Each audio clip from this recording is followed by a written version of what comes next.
Hi, I'm Mumajong Mehta, a senior majoring in finance in the Granger School of Business. I'm also a middle linebacker on the UW football team. Badger Talk is celebrating the month of March with UW Athletics. And with that being said, I'm pleased to introduce Director of Meditation Training, Chad McGehee. Today, he'll be talking about mental flex and how meditation training impacts performance as well as well-being in athletics on the UW Madison campus. I remember first meeting Chad as a freshman and being enthralled by the work he was doing, both with the UW Center for Healthy Minds and UW Athletics. At the time, I had just began dipping my toes into the waters of meditation. Through our relationship, Chad showed me how the world of meditation was both beneficial and even critical to the world of elite performance. For me, Chad has been a meditation teacher, a scientific collaborator, and even a trusted coach. His teachings incorporate easy his teaching approach incorporates findings from both modern neuroscience along with easy to do practices which make meditation training accessible to both individuals and teams interested in greater performance and well-being. Chad's work has been featured on ESPN, NPR, Business Insider, as well as countless peer-reviewed scientific journals. His training has been integrated in a range of environments, from K through 12 education to FBI and SWAT teams and elite hostage rescue teams, and even Fortune 500 companies, as well as, of course, elite athletics. In late 2021, the University of Wisconsin Athletic Department appointed Chad as the Director of Meditation, the first position of its kind in sports. After this talk, questions will be directed to the Badger Talks Space Group, and you can see the link in the chat for that. But please join me in welcoming my good friend and collaborator, Chad McGehee. Awesome. Well, first, thank you, Muma, for the kind introduction. And thank you, Badger Talk Lives, for the opportunity. And thanks, everyone, for tuning in. So as Muma mentioned, I'm Chad, and I'm a meditation teacher. And honestly, sometimes when I say that, I think people have traditional or stereotypical images will come to mind. And what we're here to talk about today is rigorous meditation and rigorous science and high-performance environments. So those stereotypes are never going to last very long. If I do my job today, this is the terrain that we're going to cover. We're going to have a sense of how meditation training, what it is, what are both the scientific and the applied foundations of meditation training, and why it can be valuable to your performance and well-being. Before we get there, I want to share a little bit of my background. So I was born and raised in a small town and had a great childhood. And at the end of my high school career, a bunch of suffering showed up. And I remember being in my parents' backyard and feeling like I had a choice. I could run from this suffering, I could hide from this suffering, or I could turn toward this suffering. And something in me quivered and said, you have to turn toward it. And I didn't know how to do that. And it was really mindfulness and meditation that gave me the tools to be able to do that. And then long after that suffering changed, these practices were a huge support for me as Chad, as a guy living his life. Never thought I'd teach anybody anything about these practices. And then I was working as a public school teacher. Felt like I was sitting on a gold mine, and this was in the Madison public schools. And I started to share with kids in my classroom, colleagues after school, and they benefited. So that started the second part of my career, which is how do you effectively teach these practices to other people? I then joined the Center for Healthy Minds, which I'll say more about in a moment, where I got to train with a wide range of populations, including law enforcement officers, corporate groups, healthcare groups. I still work in law enforcement environments, as Muma mentioned, outside of my role at Wisconsin with FBI SWAT teams, Tier 1 tactical teams with the FBI. And then athletics. I was a college soccer player myself, always saw how this stuff could show up in sport, but have an orientation of you don't teach meditation until you're asked to teach. And then I had an opportunity with former Badger linebacker Chris Borland. So Chris, after he played at Wisconsin, played in the league, wanted to do something to benefit other athletes who'd played football. Long story short, we came up with this 8-week mindfulness-based training for a group of retired NFL guys. And we didn't know what would happen. Would these guys think this is a bunch of hippy-dippy, woo-woo, weirdo stuff, or would they go for it, right? And what they found is that it was rigorous, it was beneficial. They were using it in their own lives. And some of these guys were still on staff at Wisconsin, including the head strength coach for football at the time, Ross Kalaji, and the now athletic director, Chris McIntosh, who invited me in to start to share with a few teams. And after a few years, created this position that I have of director of meditation training. And as Muma said, first of its kind position in sport. There is something I want to call out. This is more of kind of traditional bio slide of some of my path, some of my history. I also want to name explicitly that I'm white. a male, heterosexual, all sorts of other identities that have impacted and continue to impact me in my life. While I work to understand systems of oppression, I'll make mistakes. And when I do that, I invite you to call me out, call me in. So I mentioned briefly some of the science. So my position in Wisconsin is really a hybrid position, both training and research. So I have an affiliated position with the Center for Healthy Minds at UW-Madison. And this is a research group where I was based for 6 years before joining Wisconsin Athletics. And it was founded by Richie Davidson. And Richie's a neuroscientist by training and has really kind of single-handedly been a leader to create an entire new scientific field that we call contemplative neuroscience, or the science of training the mind. The Center for Healthy Minds now has upwards of 15 neuroscientists and other scientists studying meditation and related practices to understand what constitutes a healthy mind and how can we train for a healthy mind. So I remember being based at the center and starting to think about how this work could show up in athletics, but I really wasn't sure. I wasn't sure, is there a scientific basis for it? And is there an applied basis for it? So I kind of want to take you on that journey that I've been on to continue to answer those questions. So it all starts with this. It all starts with the simple scientific truth of neuroplasticity.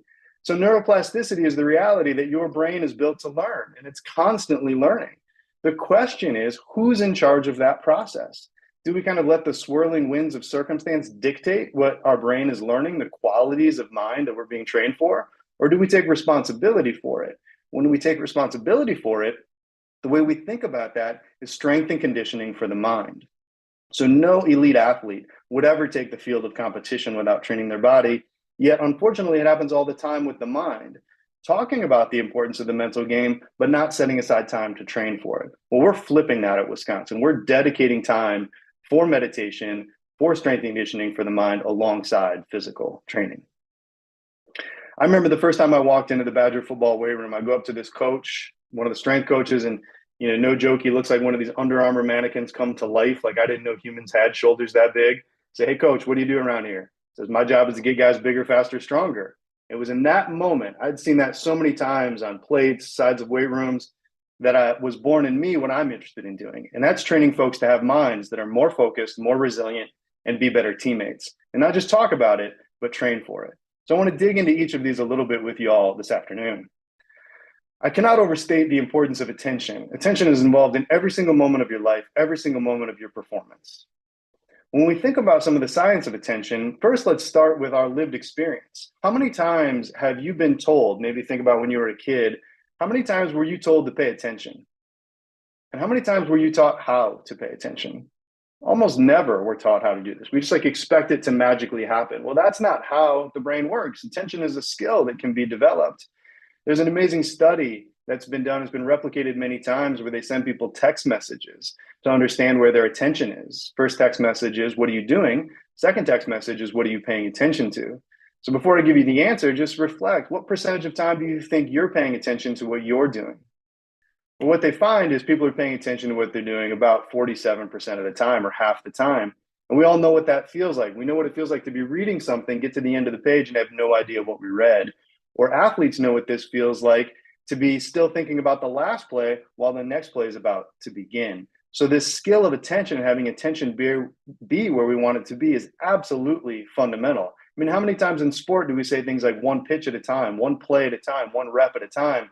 Yet we don't train for that. When we do train for that, we start to catalyze the impacts of training the mind and the body together. And then the last part of attention that I think is critical is the notion of the eye of the hurricane. So this comes from friend and collaborator George Mumford. And George was the meditation teacher who Phil Jackson brought in to work with Jordan and Kobe and those teams. And George talks about the eye of the hurricane, this sense of stability, this sense of balance, this sense of okayness, while the storm rages all around. And that could be external things in the storm, or it could be internal things like thoughts and emotions. When we have this eye of the hurricane, when we have this sense of stability, we're no longer dependent on having conditions be a certain way. External or internal conditions can be in whatever way they are, and we can be okay in the midst of this. Elite athletes know what this feels like.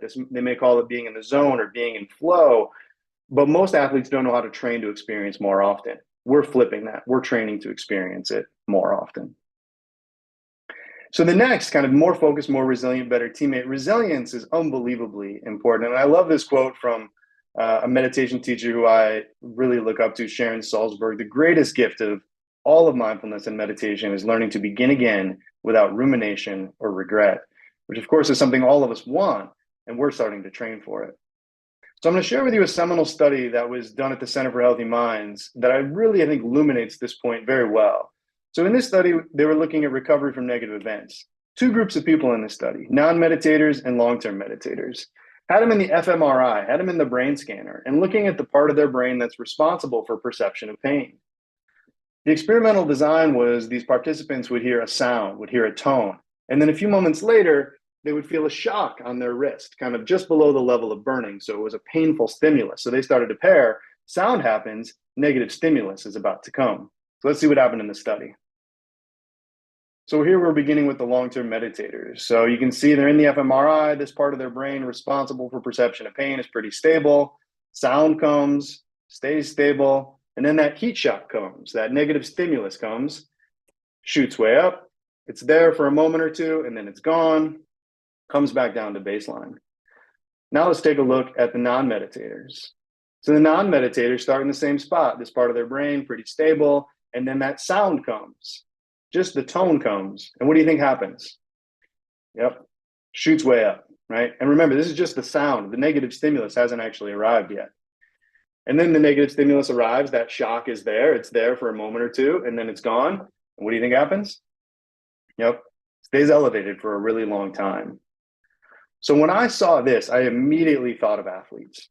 I immediately thought of, a negative experience happens, whether it's a turnover, give up an extra base hit, false start in a race. How are athletes training their minds to come back down to baseline more quickly?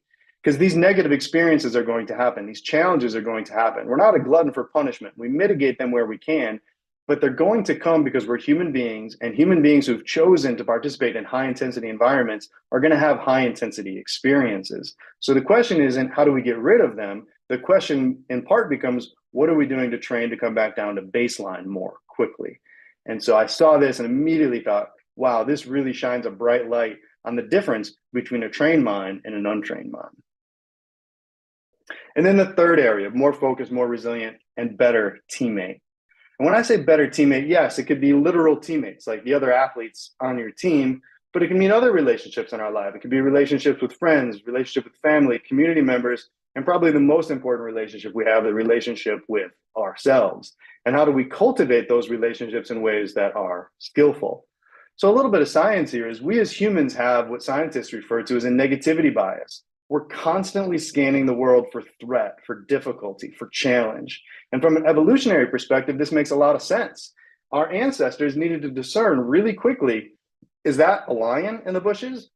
Or is that just the breeze going through? Because if they got that wrong, we wouldn't be here. So this is hardwired in us. We're still scanning for these challenges, for these difficulties, for these threats. And like we talked about earlier, there's also the truth of neuroplasticity, that your brain is constantly learning. Well, so if your brain is constantly learning and your brain is also constantly scanning for threat and difficulty and challenge, well, then what's your brain more likely going to notice more often? Of course, the hard things in life, right? So when we think about this for athletes, athletes want to be able to reflect on their experience. They want to be able to grow from their experience, and they want to be able to move in directions that are more positive. So in order to do that, I think a couple benefits come when we start to train in appreciation, or train in positive outlook, or train in noticing the good that is already there. So it's not making stuff up. It's not pretending things are good when they're not. It's just simply noticing the good that's actually there. When we do that, I think there's a couple major benefits that come. One of the first benefits is it supports athletes to see the world more clearly, what's actually happening in their life. At any given moment in an athletic performance, whether it's training or competition, there's going to be some things that didn't go well. And we want to see those things clearly. We want to be able to fix them. And mindfulness really supports us to be able to do that. But there's also in any performance, even the worst ones that an athlete may consider, there's going to be good things that happen. So we want to be able to see those things as well, because we want to continue to evolve those and integrate those into our performance. And beyond seeing clearly, I think there's another major benefit that comes from training to notice the good. And that's an added fuel source. So a lot of us are really good at being our own worst critic. We can be very harsh to ourselves. We can know the things that we're not doing well. And again, some of that can be helpful. We want to know what's not going well so that we can fix it, so we can clean it, so we can grow in those areas. But if we're not paying attention to the good things that we're bringing to the table as well, we're kind of leaving that fuel source untapped. And folks who are interested in high performance and sustaining high performance don't want to leave that fuel source untapped. It gives energy, it gives motivation, and encourages us to continue to work through trials and tribulations that may be coming our way. So that was more focused, more resilient, and better teammate. Just kind of a high-level overview of each of those. I wanted to share a little bit, when I was learning these things and how they could show up in sport environments. It was compelling to me. It informs what we're doing in Wisconsin athletics, but also want to know, what does the scientific literature say now about what we know in sport? So in this uniquely Wisconsin story, an amazing paper was published by colleagues at the Watson Lab at UW in the Department of Orthopedics and Rehabilitation. This paper led by friend and collaborator Scott Anderson, where they talked about some of the current scientific findings that we know about this work. Just a couple of caveats. In the field right now, there's a lot of limitations to the research in meditation in sport. Sample sizes are low. They're not randomized controlled trials, different levels of athletes. So there's hope, but there's also lots of reasons to be cautious and not make grandiose claims from some of the early scientific evidence. But we see things like increased focus, which we talked about before, that 47%. Now athletes can train to have their attention be where they want it to be more often. Reduced overthinking, which I think a lot of us can probably identify with. I remember one of the first examples of this that came to life was from Badger running back Jonathan Taylor, who talked about doing these practices and feeling a sense of relaxed and alert, not overthinking, trusting his training, and just going to play. Supportive of flow states. Of course, the best way to not get in a flow state is to tell yourself you're going to do it. We're just training to set ourselves up to experience that. Injury prevention. I'll say more about this in a moment. Reduction in stress and anxiety. I think this is really important because we're doing this in non-clinical populations. We're just doing this with general athletes. And of course, the levels of anxiety and depression we're seeing in young people, but across all age groups, is the highest we've ever seen. So incorporating this training can be helpful in these areas as well. And of course, it's not at odds with well-being. The two are deeply integrated. So built on this foundation, we're continuing to do future research, including with collaborations with the Center for Healthy Minds and my affiliation there, and looking with Badger athletic performance in the Watson Lab. We have 2 manuscripts under review, looking at issues around performance, injury prevention, as well as well-being. With collaborators at Rutgers, we're looking at acceptability across various Division I institutions of this sort of work. And with collaborators at Boston University, more qualitative research on how does a role like director of meditation training fit? How is it different? How does it collaborate with more established roles in sport like clinical sport psychologists or certified mental performance coaches? I'm not a licensed mental health provider. I'm a meditation teacher. One of the most important relationships I have is with our clinical sport psychology program. So I ask you this: what are you doing every day to train your mind to be more stable, present, and open? You need a good answer to that question. If you don't have a good answer to that question, you're leaving huge elements of your performance and well-being to chance. Let's not do that. Let's train for it. That's exactly what we're doing at the University of Wisconsin as we continue to integrate this work into our championship level teams, going after elite performance day in and day out. So this is the terrain we set out to cover.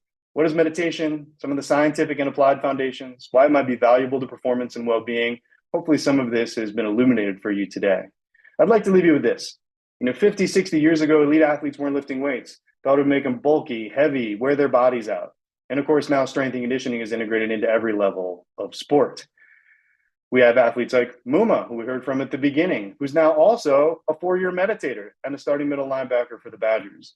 We've got athletes like Emma Jaskinek, Big Ten midfielder of the year, who said, I was so calm. I knew what I was doing. I was in the present moment, and I scored the game-winning goal. That's the moment I knew I was meditating forever. So that these athletes and what we're doing at Wisconsin, when we look back, this way of training the mind is going to be just as integrated into sport as training the body is today. So that for teams, individuals going after championships, or for each of us going after whatever the championship is in our life, we're going to want to include meditation as part of our overall training program. And quick side note, if you've got a picture of yourself with a national championship trophy of a team that you supported, you have to include it in your slide deck. Those are the rules. I didn't make them up. Those are the rules. So I want to thank you. I want to thank everyone for tuning in, for your time today. I also want to acknowledge that the reason that I'm here, the only reason that I have the opportunity to share with you the information that I've been learning is because I've been cared for, known, had the vision of a lot of amazing people in my life, some of whom put up on the slide today. And I encourage you, if somebody gave you 15 minutes to talk about what fires you up, who would be the people that you would thank? So I'd love to keep the conversation going. So feel free to connect on social. If things resonate with you, use this hashtag #MentalFlex so we can continue the conversation and grow the impact of this work well beyond what we're doing at UW-Madison to impact all of us in the state of Wisconsin. So I appreciate you for tuning in, and we're going to be moving to the Badger Facebook group, Badger Talks Facebook group, to answer any and all questions you may have. So hope to see you there. Thank you. Thank you for watching this Badger Talks live event produced by the University of Wisconsin-Madison through UW Connects Outreach and the Office of State Relations. Follow us on Facebook and YouTube to see the library of past recorded talks. Please visit badgertalks.wisc.edu to see the schedule of upcoming talks, sign up for the Badger Talks email list, and search the roster of over 400 UW experts who are available to give talks on important issues in your Wisconsin community.